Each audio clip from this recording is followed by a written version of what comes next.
Europe 1, il est 8h33. Thomas Soto. C'est la revue de presse avec vous, Natacha Polony. Bonjour Natacha. Bonjour Thomas, bonjour Julie et bonjour à tous. Alors ce matin, une de vos journaux, c'est la barbe. Mais oui, la barbe, celle d'Édouard Philippe. L'Union, Macron sort la carte Édouard Philippe. Lyon républicaine, Matignon, première à droite. L'Opinion, Macron donne un coup à droite. La Provence, Premier ministre et première prise de guerre. Libération, sa mission, casser la droite. Le Figaro, Macron bouscule la droite et défie la gauche. Et le Parisien, fallait oser. On commence donc avec le désormais célèbre et illustre inconnu Édouard Philippe. Et oui, et une fois de plus, c'est le dessin de cas, encore une de l'Opinion, qui donne le ton. Emmanuel Macron et Édouard Philippe, façon petit voyou, mais en costume cravate, en train de siphonner le réservoir de la voiture, les Républicains pour les législatives. Et dans son éditorial, Nicolas Bétou baptise cela le premier acte du en même tempisme. Alors, ralliement ou recomposition, c'est la question des éditorialistes. On trouve aussi sous la plume de Patrice Chabanet dans le journal de la Haute-Marne, cohabitation déguisée et calculée. Jamais un Premier ministre n'aura eu une mission aussi politique, remarque Mathieu Verrier dans La Voix du Nord.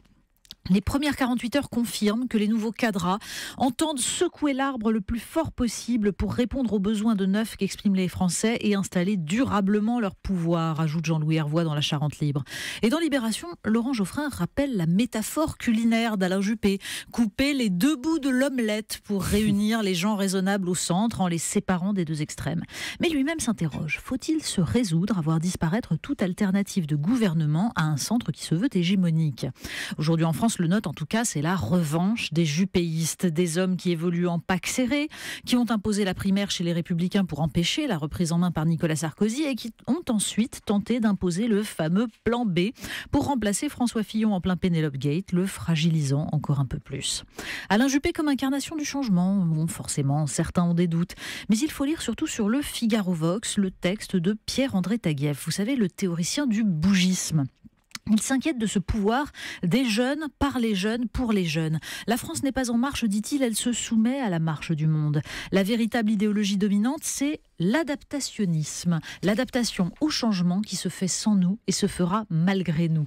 Il conclut ainsi, quand on descend d'un fleuve tumultueux, le combat des idées fait place à une idée fixe, ne pas sombrer. Jouer de la flûte est recommandé. Un oubli à présent. Et oui, c'est l'Opinion qui nous le signale. Il y a bien eu un petit couac, alors léger, lors de la belle cérémonie d'investiture.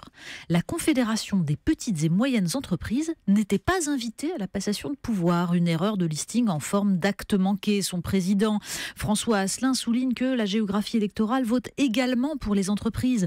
Si les TPE-PME en lien avec la mondialisation ou celles qui sont proches des métropoles tirent leur épingle du jeu, dit-il, les autres ont le sentiment d'être délaissés.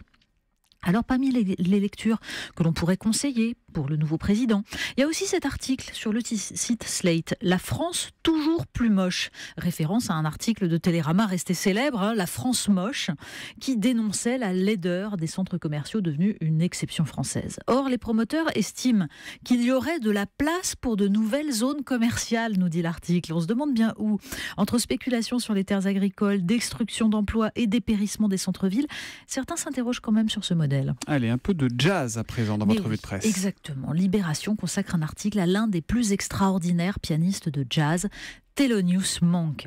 Parce que sortent en coffret les prises faites par Monk pour la bande originale des Liaisons dangereuses de Roger Vadim en 1960. Alors c'est une histoire très compliquée, mais pour un musicien qui est secret et qui surtout qui est beaucoup trop oublié, mais d'une modernité absolument époustouflante. Alors Libé ne le dit pas dans l'article, mais savez-vous quel était le second prénom que lui avaient choisi ses parents ? Vous allez nous le dire. Sphère. Une sphère, c'est d'une beauté incroyable, ça résume sa musique. C'est pas forcément toujours facile à parler, sphère. Thelonious Sphère Monk, c'est assez difficile à porter. N'est-ce pas ? Mais c'est splendide. Ça fait beaucoup de points au Scrabble. On termine avec un petit voyage en Grande-Bretagne. Mais oui, et moi, en Grande-Bretagne, 20 minutes nous raconte qu'une des principales écoles privées du pays aurait modifié son règlement pour supprimer les uniformes différenciés entre filles et garçons. Ils auront désormais tous le choix entre jupe ou pantalon. Si le port de jupe permet aux garçons de se sentir plus heureux et plus en sécurité dans ce qu'ils sont, estime le directeur de l'école, ça doit être une bonne chose. Bah oui, après tout, il y a bien des hommes de droite qui se sentent plus heureux et en sécurité dans ce qu'ils sont, comme Premier ministre d'un président lui-même ni droite ni gauche, alors c'est la recomposition. Voilà la revue de presse signée Natacha Sphère Polony qui reviendra demain à 8h30 si le monde tourne rond. À demain Natacha. À demain.